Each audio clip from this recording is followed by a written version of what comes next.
The $900 per month car payment trap is not a headline. It's your Tuesday morning. Your phone lights up with an Autopay schedule notice. You feel your chest tighten, and you don't even open it yet. You're in your parked car, engine off, staring at your auto loan statement PDF. Your stomach drops because the number looks heavier than the vehicle. You want calm, you want control, but your thumb hovers over pay like the button is a confession. One bad week and you start bargaining with yourself.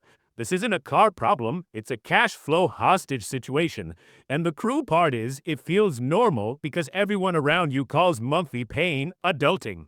Freeze. Now do the payment clamp right now in under 15 seconds. Open notes and type 2 lines. Take home per month, $4,500. Car all in per month, $1,250. All in means payment, insurance, gas. Read this. If car all in is more than 1/10 of take home, it's a trap. If you flinch that $1,250, you know the truth. Close the app. Your usable win, clamp the ratio. My name is Greek Man. You get an old Stoic mind with a modern job, and your money panic with rules that survive rent day, repair day, and ego day. If you want calmer choices, fewer regrets, and more wealth, hit like and subscribe. Here's what's coming. You'll see why the $900 payment keeps you anxious, the psychology that makes you defend it, the escape sequence, and the one exception, so you can breathe again, protect your minimum threshold, and grow a real cash reserve. Keep watching, because you're about to spot the exact line on your statement that proves you're paying for a fantasy. The verdict is brutal. The $900 payment doesn't just take $900, it drags a chain behind it: insurance, fuel, maintenance, and constant fear.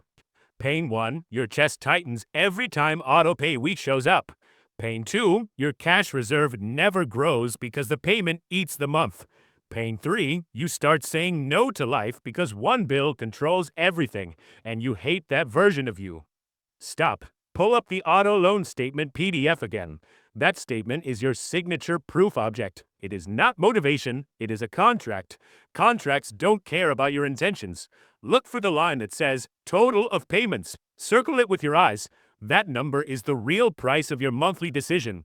Then look for the number of payments line. That's the leash length. A long term doesn't make a car cheaper. It makes the pain quieter today and louder for longer.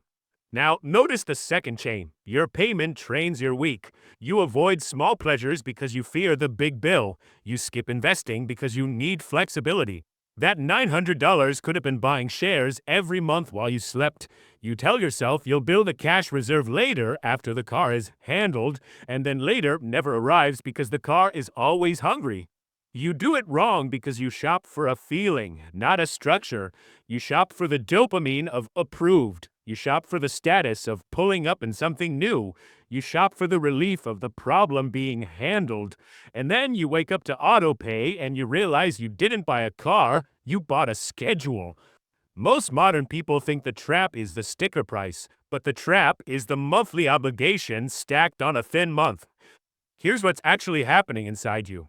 When your minimum threshold feels threatened, your brain goes into scarcity mode.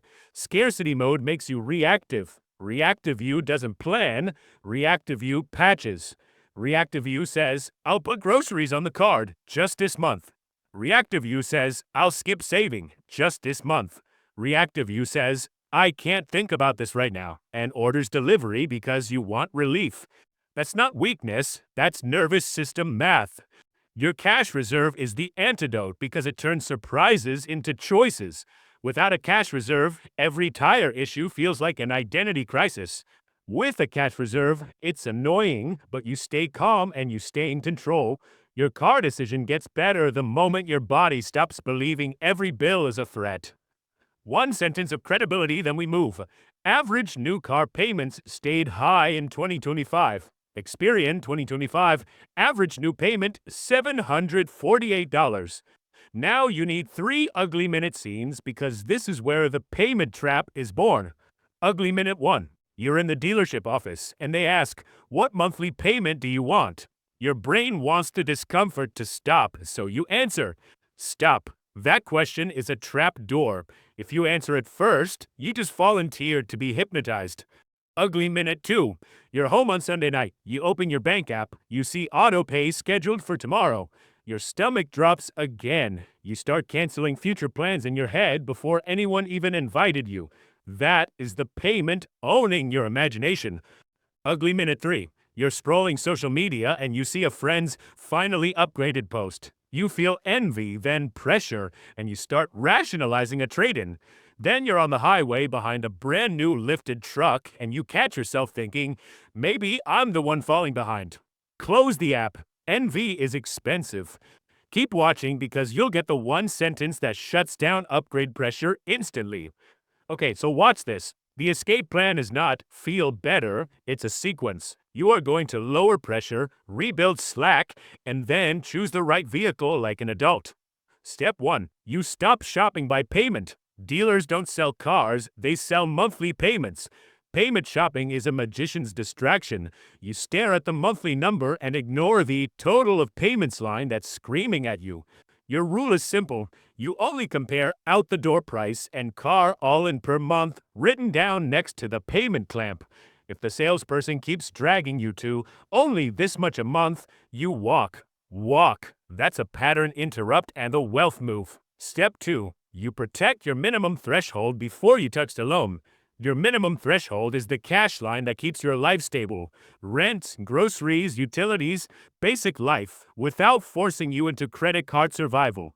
You make it real by moving money to a separate account the same day you get paid. Not next week, today. This is not investing. This is keeping your nervous system out of panic mode. Now you return to the statement one more time, because it's your reality check. You don't stare at charts, you stare at commitments. If amount due is $900 and your paycheck schedule is tight, you treat that like a leak in the hole. You don't patch it with optimism, you patch it with structure. You also stop pretending the car is just transportation, while it quietly controls your calendar. You don't book trips, you don't invest, you hesitate at the dentist. That's the payment stealing your life in small bites. When you lower the car all in, you don't just save money, you buy options back. You sleep better. You stop doing math in parking lots. Step 3. You separate your cash reserve from your swipe account. Your cash reserve is not a concept, it's a location. You name the account Cash Reserve. You do not attach it to Apple Pay. You do not keep it one tap away from a late-night impulse. You keep it boring on purpose. Now, before you do anything dramatic, you run a short fork. If you can keep the car without breaking the payment clamp and without dipping below your minimum threshold, you keep it and you shorten the chain. If you cannot, you plan a downshift. No shame. Physics. Keep watching because the downshift checklist is the part you'll wish you did first. Step 4. If you keep the car, you attack the chain in the right order. First, you shop insurance because insurance is part of the chain and people ignore it like it's weather. You get quotes. You raise deductibles only if your cash reserve can handle it.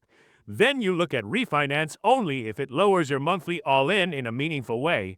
Don't get tricked by lower rate pride if the payment barely changes. After that, you make occasional extra principal payments only when your cash reserve is stable. You do not drain your minimum threshold to feel responsible. Responsible means stable first.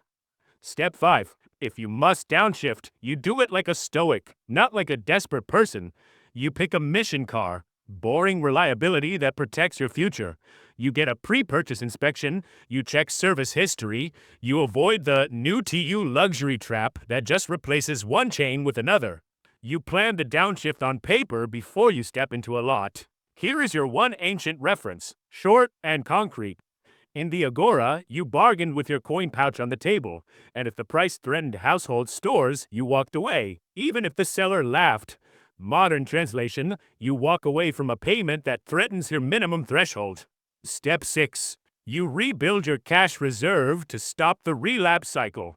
Your cash reserve has one job: prevent forced debt. You build it in layers.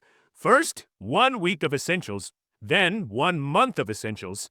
You don't need to love the process, you need it to exist. This is where relief becomes real because repairs stop turning into credit card math. Step 7. You capture the freed cash on purpose. If you reduce your car all-in by $300, you do not let lifestyle inflation eat $300. You set an automatic transfer the same week the payment drops. Half goes to cash reserve until it's solid, half goes to investing or debt payoff. This is how you turn a painful lesson into a permanent advantage. Here's the one exception. If your income depends on near perfect uptime and your car is your livelihood, you can tolerate a higher car all-in temporarily, but only if your minimum threshold is already protected and your cash reserve can absorb repairs, insurance jumps, and one weird month without debt. Now, the warning, because you're going to hate this part. The trap doesn't end when you handle the payment for a few months. It ends when you stop feeding it with identity. The relapse shows up right after a raise, a bonus, or a good month, when you tell yourself you earned an upgrade. Keep watching because the relapse move is predictable and you'll block it with a single rule. The relapse move is rolling negative equity into the next car. It's extending the term to keep the payment similar. It's calling approval a gift. Approval is not a gift if it breaks your minimum threshold and starves your cash reserve. Stop. Pull up the auto loan statement PDF again, read the total of payments line, then ask yourself one question. Would you sign this again today? If the answer is no, you don't add another chain. Your block rule is the upgrade sentence. You don't upgrade until your cash reserve is boring. Say it once. If your cash reserve can't handle a real surprise, you don't add a payment. If your minimum threshold isn't safe, you don't add a payment. That's not deprivation. That's adulthood. You also stop the quiet reinforcements. You don't finance a phone upgrade because it's only monthly. You don't keep 5 subscriptions while complaining you can't save. You don't use delivery as a weekly coping strategy while your cash reserve is empty.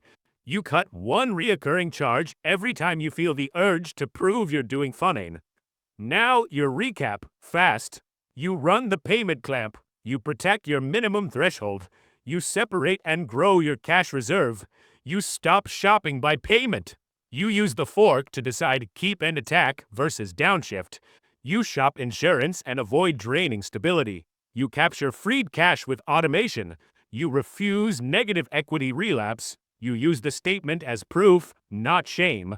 You don't need perfection. You need boring consistency while everyone else performs success. You get your options back. Your minimum threshold stays safe. Your cash reserve starts stacking. Your future stops flinching. The bar's low. Be slightly above average in multiple areas and you win. Discipline is freedom, not punishment. When the autopay notice stops tightening your chest, your life opens up. When your cash reserve grows, your confidence stops being an act. You stop paying for status with stress, and you start building wealth like it's normal.